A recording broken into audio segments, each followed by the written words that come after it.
Hello guys, welcome back to my YouTube channel SKM study. अवे आप success. मैं हूं आपका एजुकेटर शिवम मिश्रा। आपका स्वागत करता हूं आपके अपने यूट्यूब चैनल SKM स्टडी पर।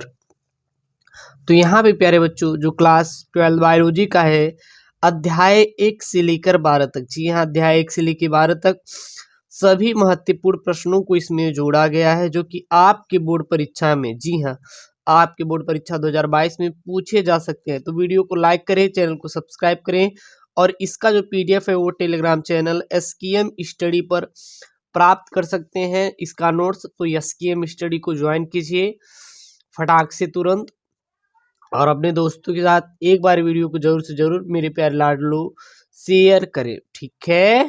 चलिए, तो यहाँ पे प्रश्न है। प्रश्न क्या है कि TI प्लाज्मिड जो आनुवंशिक इंजीनियरिंग में प्रयुक्त होता है, प्राप्त होता है। जो TI प्लाज्मिड है, जो TI क्या है प्यारे बच्चों, प्लाज्मिड है, जो कि एक आनुवंशिक इंजीनियरिंग में प्रयुक्त होता है, वह कहाँ से प्राप्त होता है?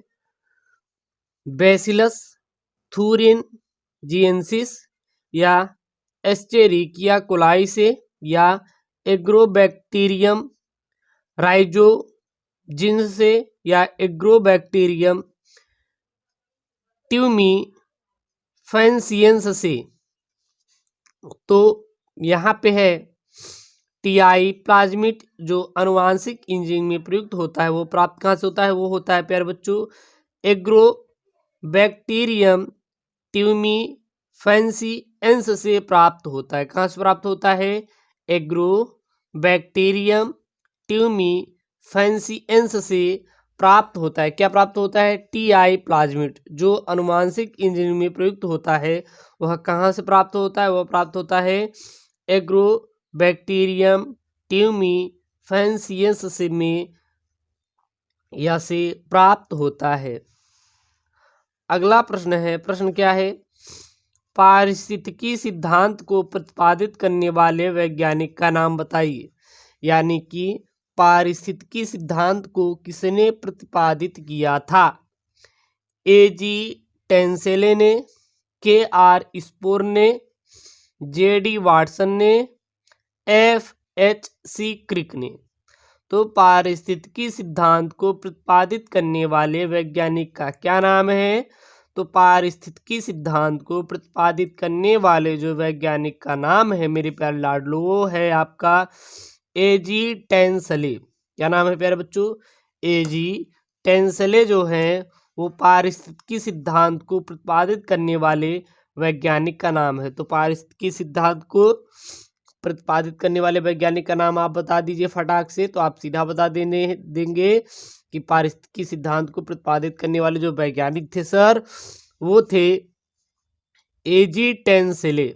AG टेंसले जो थे वो प्यारे बच्चों कौन थे? वो पारिस्थितिकी सिद्धांत को प्रतिपादित करने वाले वैज्ञानिक हैं। ओके, अगला प्रश्न यहाँ पे, भोजन, प्रकाश तथा स्थान की सबसे अधिक प्रतिस्पर्धा होती है।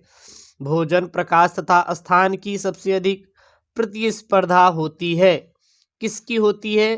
तो एक ही क्षेत्र में उगने वाली समीप से संबंधित जातियों में, अलग अलग आवासीय क्षेत्रों में उगने वाली समीपी जातियों में, दूर से संबंधित अलग अलग क्षेत्रों में उगने वाली जातियों में, दूर से संबंधित एक ही क्षेत्र में उगने वाली जातियों में। तो भोजन, प्रकाश तथा साधन की सबसे अधिक प्रतिस्पर्धा किसमें होती है? तो इसका सही आंसर हो जाएगा ए, एक ही क्षेत्र में उगने वाली समीप से संबंधित जातियों में होती है। ओके, और वीडियो को लाइक नहीं किए तो प्लीज वीडियो को भी तुरंत लाइक कर दे, ठीक है ना। चलिए, अगला यहाँ पे बहुविकल्पी है प्यारे बच्चों। क्या है? निम्नलिखित में से कौन सा RNA का कार्य करता है? निम्नलिखित में से कौन सा ऐसा है प्यारे बच्चों जो कि RNA का कार्य करता है? किसका कार्य करता है? RNA का कार्य करता है। तो इसमें सही ऑप्शन आपको देना है। यह DNA से पॉलीपेप्टाइड का संश्लेषण कर रहे हैं। यह राइबोसोम तथा एमिनो अम्ल का वाहक है। यह राइबोसोम का संरचनात्मक घटक है। उपरोक्त में से सभी, तो निम्नलिखित में से आरएनए का कार्य क्या है? तो जो आरएनए का कार्य होता है यह डीएनए से पॉलीपेप्टाइड का संश्लेषण भी करता है। यह राइबोसोम तथा एमिनो अम्ल का वाहक भी है। यह राइबोसोम का संरचनात्मक घटक भी है। यानी कि उपरोक्त में से क्या हो जाएगा? सभी हो जाएगा। ठीक है, अगला प्रश्न है यहाँ पे। प्रश्न क्या है? निम्नांकित में से एक कवक पादप रोगों के जैविक नियंत्रण में लाभकारी है। निम्नलिखित में से एक कवक पादप रोगों के जैविक नियंत्रण में लाभकारी क्या है? पेनिसिलिनियम नोटेटम, फाइटोफ्रोथोरा, पैरासिटिका, म्यूकर म्यूसिडा, ट्राइकोडर्मा विरिडी। तो निम्नलिखित में से एक कवक पादप रोगों के जैविक नियंत्रण जो लाभकारी होता है वो होता है फाइटोफ्लोथोरा और पैरासिटिका।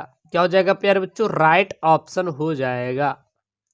अगला है यहाँ पे प्रश्न, निम्नलिखित में से एक सहजीवी नाइट्रोजन स्थिकारक प्रोकैरियोट है। Anabaena, फ्लैडोफोरा, बैट्रिकोस्पर्मम, wallbox. तो वो है प्यारे बच्चों एनाबीना। क्या है? एनाबीना। ओके, चलिए अगला प्रश्न है। प्रश्न क्या है? प्रतिबंधन एंडोन्यूक्लियस का उपयोग अनुवांशिक इंजीनियरिंग में निम्नलिखित में से किस अणु को बनाने में किया जाता है? प्रतिबंधन एंडोन्यूक्लियस का उपयोग अनुवांशिक इंजीनियरिंग में निम्नलिखित में से किस अणु को बनाने में किया जाता है?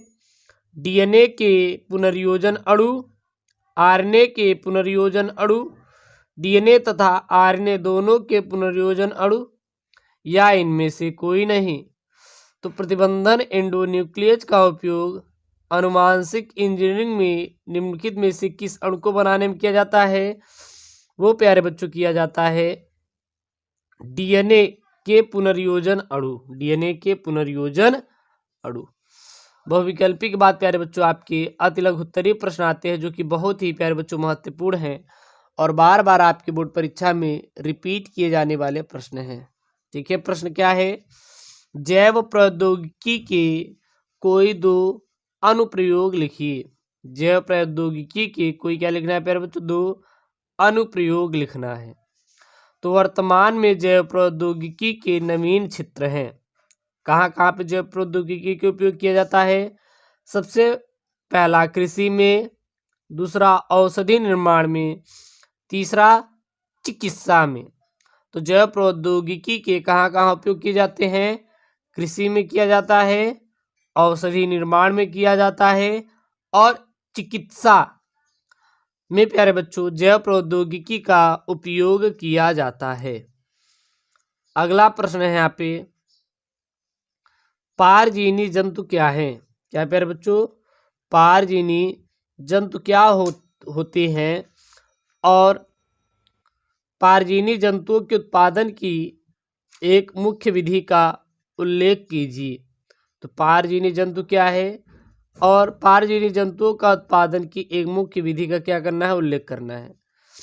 तो जीनी अभियांत्रिकी द्वारा उत्पादित लसिकाणु रोगी के शरीर में अन्य लसिकाणुओं के समान शीघ्र ही नष्ट हो जाते हैं और इस कार्यवाही को बार बार क्या पड़ता है प्यारे बच्चों? दोहराना पड़ता है और उसी को क्या कहते हैं हम लोग? उसी को पारजीवी जंतु कहते हैं। ठीक है, नेक्स्ट है यहाँ पे प्रश्न है।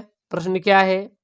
यदि एक समुद्री मछली को अलवण जल की जीवशाला में रखा जाए तो क्या वह मछली जीवित रह पाएगी?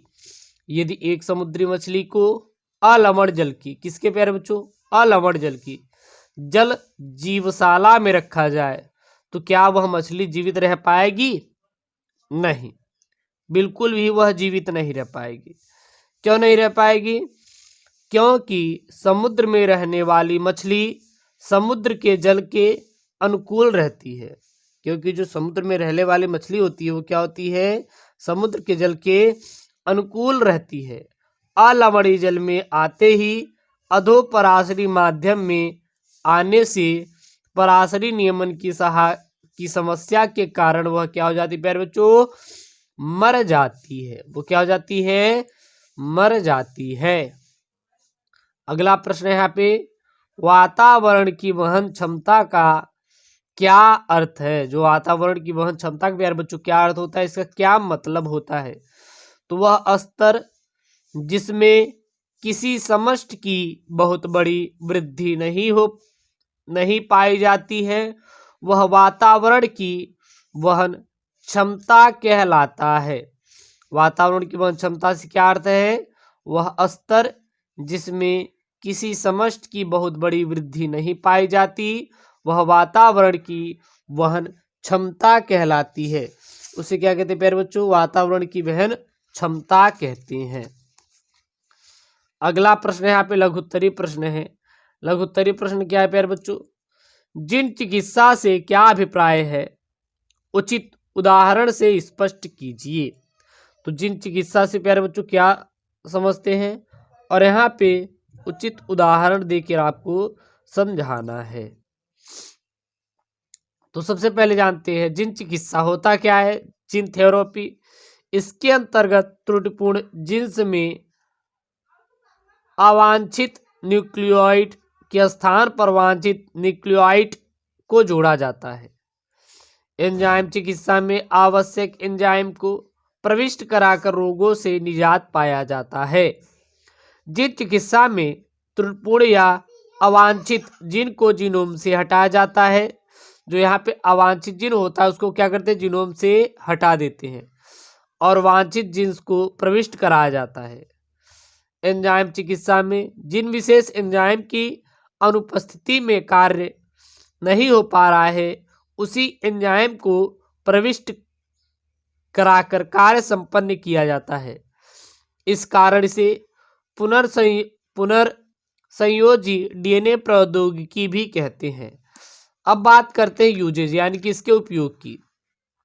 तो सबसे पहला देखें तो इस तकनीकी द्वारा मानव इंसुलिन तथा वृद्धि हार्मोन्स का उत्पादन किया जा रहा है। किसके द्वारा, जिन चिकित्सा के द्वारा। दूसरा, इस तकनीक के द्वारा विभिन्न रोगों के टीके का भी उत्पादन किया जा रहा है, जैसे हेपेटाइटिस की आदि, जिसकी प्यारे बच्चों इसका उपयोग किया जा रहा है। तो यह क्लास 12 बायोलॉजी के प्यारे बच्चों बहुत ही इंपॉर्टेंट टॉपिक है।